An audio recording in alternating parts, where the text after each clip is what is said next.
Hello all welcome back to my channel. ఈరోజు మనం బౌద్ధ మతానికి సంబంధించిన సింపుల్ అండ్ ఈజీ ట్రిక్ అయితే చూద్దామండి. వెరీ ఈజీ అనమాట. ఒక్కసారి మీరు ఈ వీడియోని అయితే చూడండి అండ్ అలానే ఏదైనా బుక్లో రాసుకోండి, లేదంటే దీనికి సంబంధించిన పీడిఎఫ్ అనేది నేను కామెంట్ సెక్షన్లో అయితే కామెంట్ చేస్తాను. ఓకేనా? ఏంటి అంటే బుద్ధునికి సంబంధించిన అంటే జననం అలానే జ్ఞానోదయం అనే ప్రాంతము, ధర్మచక్ర పరివర్తనము అంటే అతను మొదట బోధన చేసిన స్థలము అండ్ అలానే మరణించింది. ఈ ప్లేసెస్ అనేది క్రొనలాజికల్ ఆర్డర్లో అయితే అడిగే ఛాన్సెస్ అయితే ఉంటాయండి.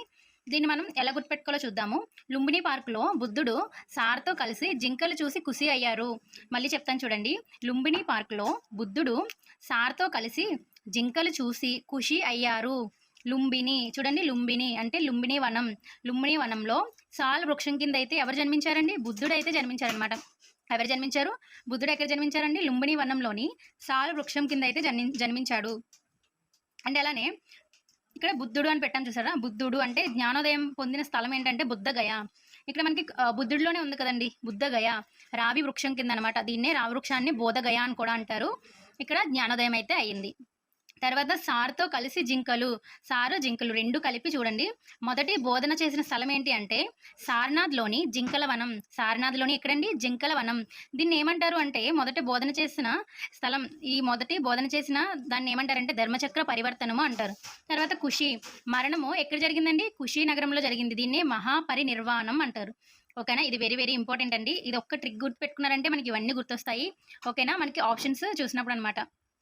ఇప్పుడు ఇది కూడా వెరీ ఇంపార్టెంట్ అండి. బుద్ధిని జీవిత కాలంలోని కనబడే 5 జీవిత ఘట్టాలు అయితే చూద్దాము. దీనికి సంబంధించిన చిహ్నాలు కూడా వెరీ ఇంపార్టెంట్ అనమాట. బుద్ధినికి సంబంధించిన జననం, ఈ జననం అనేది మొదట్లోనే చూసాం కదా. జననం ఎక్కడండి? లుంబిని వనంలో. దీనికి గుర్తు ఏమిటి అంటే కమల పువ్వు. అండ్ అలానే ఈ లుంబిని వనానికి బుద్ధిని జ్ఞానోదయానికి మధ్యలో ఇంకొకటి అయితే జరుగుతుందనమాట.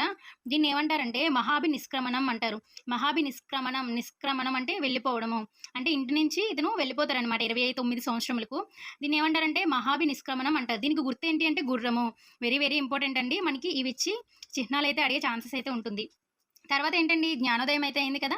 జ్ఞానోదయాన్ని సంబోధి అని కూడా అంటారు. ఎక్కడంటే దీనికి చిహ్నం ఏంటి అంటే రావి వృక్షము. రావి వృక్షం కిందే ఇతనికి అయితే జ్ఞానోదయం అయింది కాబట్టి చిహ్నం ఏంటి అంటే రావి వృక్షం.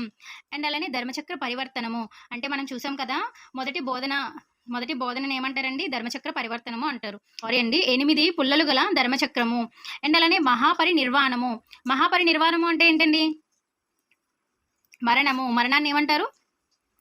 మహాపరినిర్వాణము. దీని యొక్క గుర్తు ఏంటండి? స్తూపము. అంటే వాళ్ళు చనిపోయిన తర్వాత స్తూపాన్ని అయితే కడతారనమాట. ఓకేనా? ఇది బుద్ధునికి సంబంధించిన జీవితకాలంలోని ఇంపార్టెంట్ జీవిత ఘట్టాలన్నమాట. ఇది కూడా క్రొనలాజికల్ ఆర్డర్లో అడిగే ఛాన్సెస్ అయితే ఉంటుంది.